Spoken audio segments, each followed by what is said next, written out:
আজকে একটা সবজির একটা তরকারি বানাচ্ছি। দেখো এখানে তেল দিয়েছি, একটু পাঁচ ফোড়ন দিয়ে দিলাম।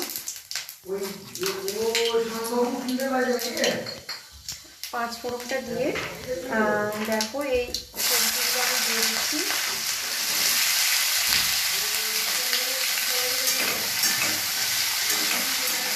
একটু সবজিগুলো একটু নেড়ে নিয়ে এখানে একটু নুন হলুদ দেবো।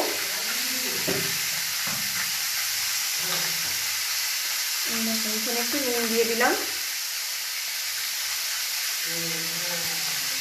নুন আর একটু হলুদ দিয়ে দেবো।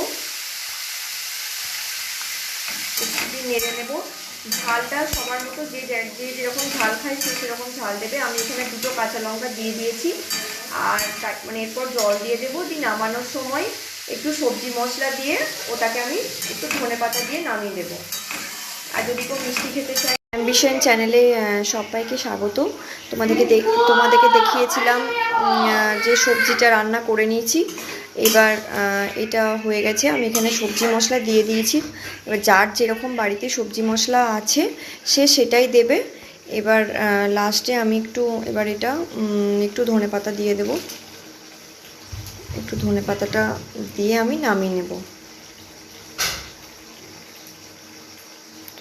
আমার সবজি মশলা দেওয়া হয়ে গেছে। নামানোর আগেই দেবেন। আর যদি কেউ মিষ্টি খেতে চায় সেরকম মিষ্টি দেবে। কিন্তু আমি এই তরকারিটায় মিষ্টি দিই না। আমি এই তরকারিটা একটু ঝালঝালি ভালো লাগে, একটু মিষ্টি দিয়ে না। এটা রাতের রুটির জন্য খুব ভালো তরকারি, মানে এটা রাতের রুটির সঙ্গে খাওয়া যায়।